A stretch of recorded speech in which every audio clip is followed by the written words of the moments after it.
Boruto before 2 Blue Vortex. I'm sure if you all only follow the Boruto 2 Blue Vortex manga without following what happened after the Boruto anime hiatus, but now I'm here to review and explain to you what happened after Boruto's death against Kawaki. Oh yeah, today is my day. Before chapter 15 is released, I'm here to explain the chapter that I think is the reason why you should start following Boruto.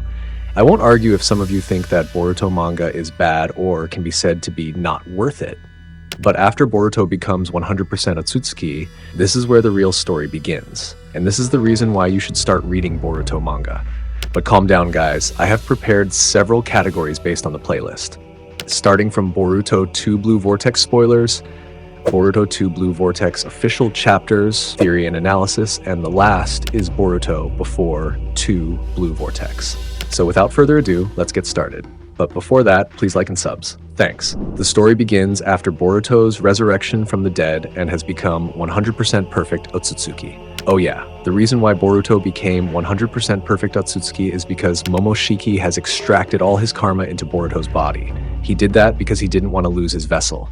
And in other words, Boruto and Kawaki have agreed that if Boruto is controlled by Momoshiki, then Kawaki will take over Boruto's body. More precisely, Kawaki will kill Boruto.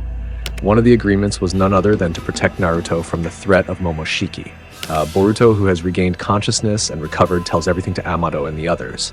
They are a little surprised when they find out Boruto has been resurrected using karma. Although the words were from Momoshiki, Boruto who told them that did not blame them if they did not believe it.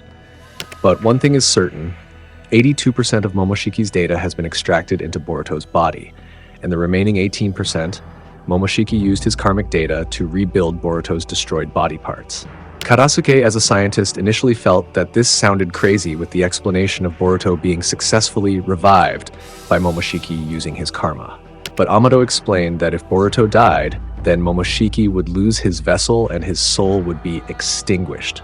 In other words, Momoshiki sacrificed part of himself to save Boruto and escape destruction. But in essence, the discussion between Sai, Karasuke, and Amado, they concluded that it means Momoshiki will lack data to construct his body. And in other words, he'll never be able to resurrect again. Although this sounds like a silver lining for Boruto, there is still a big possibility or problem where at any time Momoshiki takes over Boruto's consciousness. And it could still happen even though they don't have a solution for it yet. Karasuke, who thinks that the medicine given by Amado is still effective to suppress Momoshiki's mastery in the long term, but Boruto instead says that he doesn't need the medicine anymore. Boruto felt that something had changed from before, something that was hard to describe, but Boruto felt that he could channel his power better now. Kawaki, who was previously severely injured by the daemon coming to Code's rescue with his Shinjutsu reflection, is now hospitalized. After awakening Ishiki's karma to protect Naruto from Boruto, Kawaki, who ultimately intends to kill Code for being a threat, has to fight with him. But when Kawaki used all his chakra to attack Code, Daemon came from the claw mark and used his Shinjutsu to make Kawaki's attack return to him. As a result, he fainted because he had used too much chakra. But even so, his life was not in danger. Sumire confirmed that there were no obvious external wounds either. In other words, Kawaki was almost completely healed thanks to the nanomachine in his blood. Originally, Shikamaru wanted to confirm a few things with Kawaki first, after Sumire suggested that it should be examined more deeply in the lab. But in essence, in the midst of the situation between Shikamaru and the others, they wanted to hold Kawaki because he had so much power. But with the situation being different because Kawaki has the ability of Sukuna Hikona, it becomes a very complicated consideration. But fortunately, because Kawaki's wish is only simple, as long as Naruto is safe, Kawaki will not have a problem with them. And the only option for the current situation is to trust. Trust him and make sure he stays on Konoha's side. That's what Shikamaru wants. And from that choice, Shikamaru confirms to Naruto whether he minds or not. But it seems that Naruto agrees with what Shikamaru said and will talk long after Kawaki wakes up. And a few moments after Shikamaru and Sumire left the room, They met up with Sasuke, who had gotten information about the existence of code. The first information was about the hidden building at the end of the Snow Country, an area that was considered taboo by the residents. In addition, Sasuke assumed that they had performed some kind of inhumane ritual, or it could be said that it was a place where they conducted experiments on humans. And the crazier thing was that it was a facility for disposing of the cyborgs that Jigen had ordered to be disposed of. But one thing was certain, there was a person named Bug, and he was an acquaintance of the code. Shikamaru, who got the information, planned to order an investigation into the place. And the incident where Kawaki killed Boruto, Sasuke already knew about it, although Shikamaru explained that Boruto had come back to life, but only some people knew the real information. And as it turned out, far from where Konoha was, Eida, with Senrigan's eyes, had been spying on them from a distance. Now Eida has gotten the information that Boruto is alive because he has been resurrected using Momoshiki karma. Hearing that, Code and Daemon are shocked that Boruto has come back to life. Even Daemon assumed that it was like a zombie. Eida also explained that now Boruto had become a full OTSUTSUKI, but of all things, Eida could not fully see firsthand what happened when Boruto was successfully revived by Momoshiki. Because as we know, Momoshiki did that by stopping time, and maybe this is the reason that Eida's Senrigan eyes can't see that process happening. Even Eida is curious if Boruto can communicate with Momoshiki with some kind of spiritual realm, but from all the things that have happened, Eida has become annoyed with what Code has done. In addition to acting excessively, Code also used Daemon without her permission. Because as we know guys, when Kawaki wanted to kill Code, he pulled Daemon from his claw marks to reflect Kawaki's attack. Eida even made it clear to Code that his job was simply to bring Kawaki to Eida, and in return, Eida would help Code to regain his powers and also to achieve his own goals. But in essence, Eida made it clear that if the relationship between them was not favorable, Eida would not hesitate to get rid of Code. But in the middle of the conversation, the previous Code had marked a claw mark on the back of Shikamaru's neck, a claw mark that can be used to teleport and spy on Konoha. Shikamaru, who had entered Amado's room, immediately asked about Boruto. Oh yeah, so Amado tried to analyze the blood on Boruto's body after Momoshiki extracted the karmic data into Boruto's body. And after the analysis, Amado explained that it was all in accordance with what Boruto explained earlier.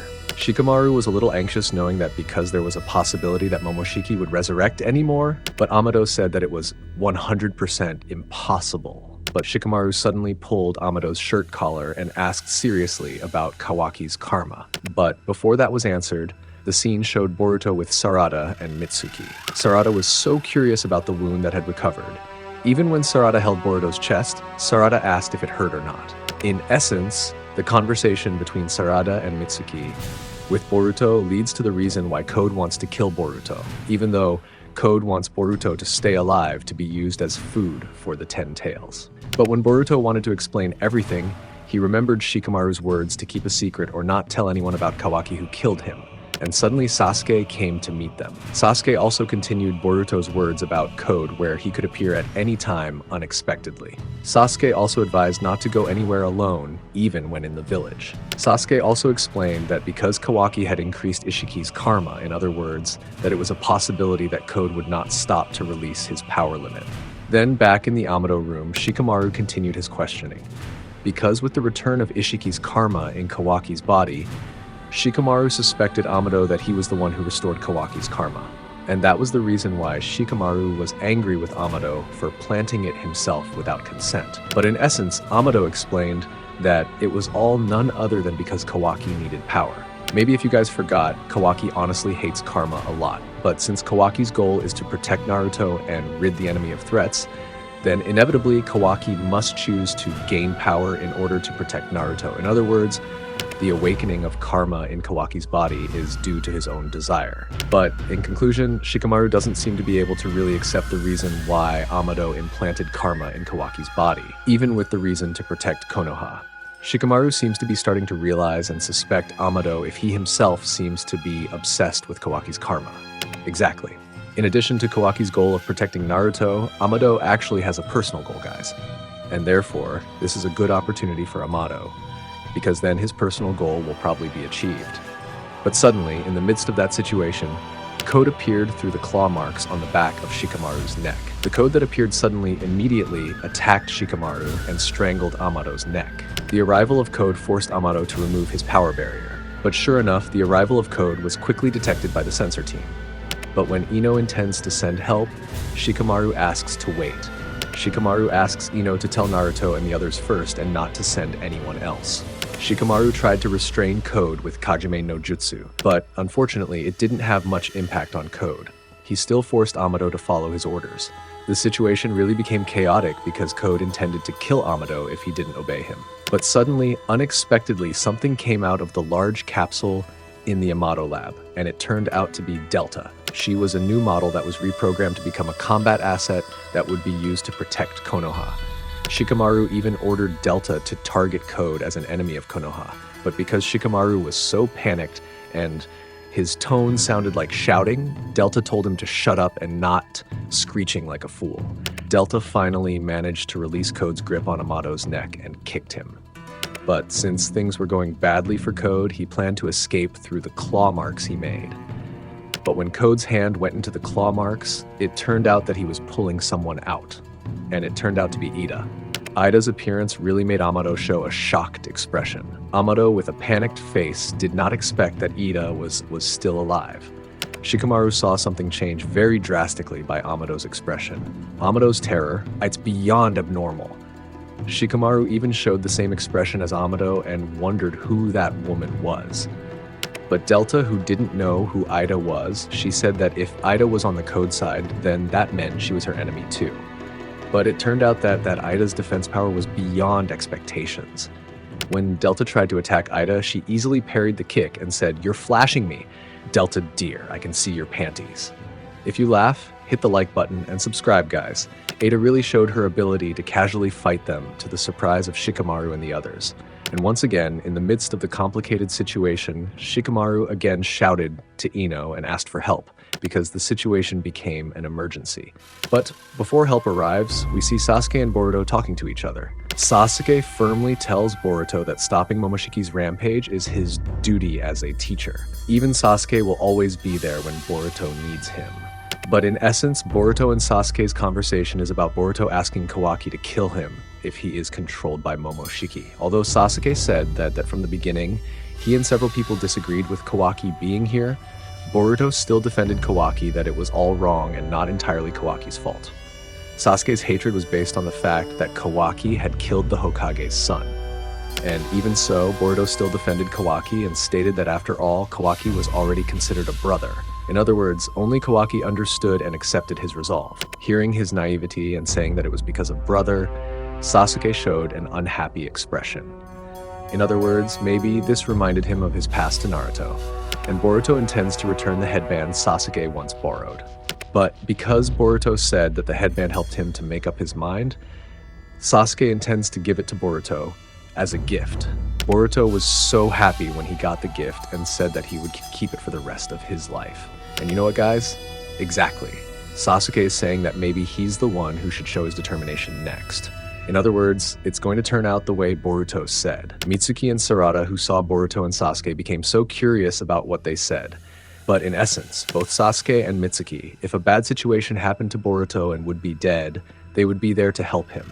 And besides that, they were determined to become stronger. Especially Sarada said that if not, then he was not worthy to become Hokage. Then in a room, Kawaki finally started to wake up. And the first sentence after Kawaki woke up, he asked Naruto if he was visiting him just to talk about stupid memories. Naruto then asked Sumire to give him time so they could talk alone. And after that, Kawaki asked Naruto if he would punish him for killing Boruto. But the Kawaki's question was too soon before Sumire left and took her by surprise.